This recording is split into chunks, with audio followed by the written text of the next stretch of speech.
Oke, assalamualaikum warahmatullahi wabarakatuh. Kembali lagi ya di channel Sanjay Shop. Dan kali ini saya akan bahas ini aksesorisnya, bukan unitnya ini ya. Kalau buat unitnya ini Predator monolight body 38. Tapi saya mau bahas ini unit ini. Nah, bipodnya ini bisa dikategorikan ke salah satu aksesoris yang bisa dikatakan penting ataupun juga dikatakan tidak terlalu penting. Katakan penting itu kan beberapa orang juga butuh. Di sisi lain beberapa orang pun juga tidak terlalu butuh buat aksesorisnya ini. Ini bipod fungsinya pasti kita sudah tahu semuanya ya. Ini fungsinya itu buat nyangga bagian depan, terutama nanti buat kita ketika tes di lapangan langsung ya. Dan juga nanti ketika kita main di lapangan, ini memang didesain buat menjaga stabilitas ya. Jadi ini bisa dikatakan penting itu tadi. Soalnya ini sangat berpengaruh ketika kita nanti melakukan uji di lapangan dalam keadaan posisi duduk ataupun tiarap, itu yang dimaksud penting. Nah, ini kenapa kita harus punya ini? Kenapa? Yang pertama itu dari fungsinya. Bipod ini memiliki fungsi buat stabilitas. Kenapa bisa disebut stabilitas? Itu karena dia ketika kita melakukan tembakan kan begini, otomatis nanti ketika picunya ini ditarik kan ada recoilnya atau getarannya, hentakannya dari senapan. Nah, dengan kita pakai ini nanti bisa mengurangi sedikit buat recoilnya ya. Lalu ini bisa juga buat yang kedua mengurangi rasa tidak nyaman daripada nanti kita harus nyangga seperti ini kan. Nah, nyangga gini terus kan juga berpengaruh juga kan nanti ketika kita melakukan tes langsung di lapangan, terutama ke hewan buruan, kan juga sangat berpengaruh. Sedangkan nanti kalau kita pakai bipod ini nanti bisa buat menguranginya itu tadi. Dan ketika kita di lapangan di hutan itu kan juga tidak selalu lewat terus kan hewan buruan seperti babi. Hutan itu kan nggak setiap 1 menit itu lewat terus. Jejer-jejer itu kan nggak bisa kan kayak gitu. Ya nanti buat nunggunya kita kan nanti bisa pakai ini. Fungsinya itu buat ini nanti, buat mengurangi rasa tidak nyaman daripada nyangga gini terus sampai hewan buruannya kelihatan. Mending kita pakai bipod aja. Lalu yang ketiga, kita lihat catatan dulu. Untuk meningkatkan akurasi. Nah, ini meningkatkan akurasinya ini karena dari recoilnya kan sedikit berkurang tadi getarannya. Terus rasa capek ketika kita nyangga gini kan juga tidak terlalu terasa lagi kan. Kita nanti sudah fokus di bagian bahu di sini, kerapatan bahunya, sama pas kita narik picunya nanti kan tinggal fokus ini. Nah itu nanti yang bisa dikatakan untuk meningkatkan akurasi kita. Dan apalagi nanti kan ini juga sangat mengurangi kan buat faktor-faktor yang mengganggu akurasi itu tadi. Kecuali faktor alam seperti angin. Oke ya. Lanjut ini buat fleksibilitas.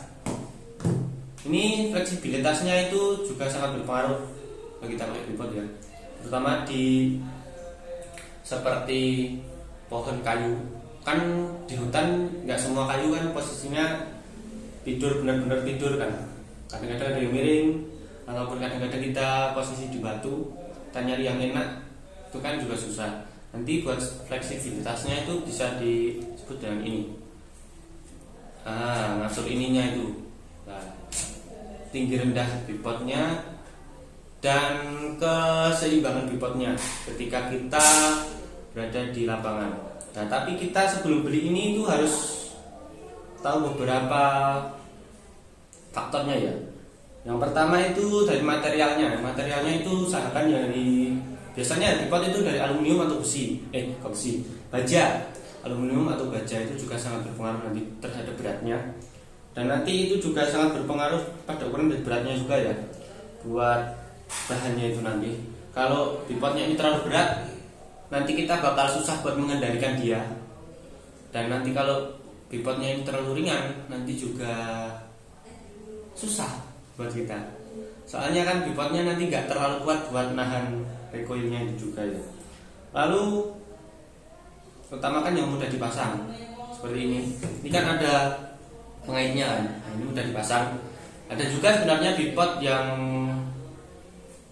mudah juga sebenarnya. Contoh seperti ini ya.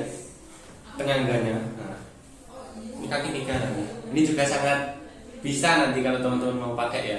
Kaki 3 nanti kan di sini juga ada pengaitnya seperti ini kan. Ini juga bisa dipakai. Tapi lebih saya sarankan ke bipod. Soalnya ini kan kita buat stabilitasnya, fleksibilitasnya itu juga tidak terlalu tahu kan. Ini nanti pastinya minta di permukaan rata, atau nanti ini juga bisa sebenarnya ditinggikan di permukaan jembung seperti batu itu juga bisa. Tapi ini nanti lebih berat ini. Tapi memang buat nahannya ya pas gini, posisi gini kan. Salah satu tangan pasti gini kan, depan gini. Nah, ini lebih cocok buat bipod aja. Atau juga pakai penyangga seperti ini. Nah, ini beratnya 2 kiloan ya, daripada nanti kita beli kayak gini, pakai kayak gini kan juga nggak cocok juga. Ini dari kayu, bisa aja sebenarnya, tapi nggak cocok. Lanjut, utamakan kemampuan penyesuaiannya. Ini bisa disesuaikan tingginya, yang kaki 3 ini ya. Tapi bipod ini kan tingginya kan bisa disesuaikan naiknya aja. Nah, kalau bipod yang kaki 2 ini, 2 kaki ini itu bisa disesuaikan tingginya kiri kanan. Contoh kayak gini. Nah, ini soalnya bipodnya jarang, tidak seperti yang dulu saya pakai ya. Seperti ini kan bisa saja nanti posisinya yang kanan itu lebih tinggi dan juga yang kiri itu lebih rendah atau sebaliknya ya. Ini salah satu contohnya ya bipodnya ya. Ini warnanya hitam. Kardusnya cuma warna hitam, beratnya 12 on dari bipodnya. Jadi sudah lumayan lah. Nanti kalau kalian beli bipod biasanya itu ini. Kalau di kardus ini ya yang saya review ini dapatnya kunci aluminium. Oke. Itu aja ya videonya ya. Sedikit pembahasan mengenai beberapa unit aksesoris yang mungkin bisa diperlukan ataupun tidak bisa diperlukan. Tidak diperlukan ataupun nanti sangat diperlukan. Oke. Buat teman-teman yang pengen bahas yang lainnya, silahkan komen di bawah, atau pengen kita review unit lain, nanti bisa komen di bawah aja ya. Sampai jumpa di video selanjutnya. Wassalamualaikum warahmatullahi wabarakatuh.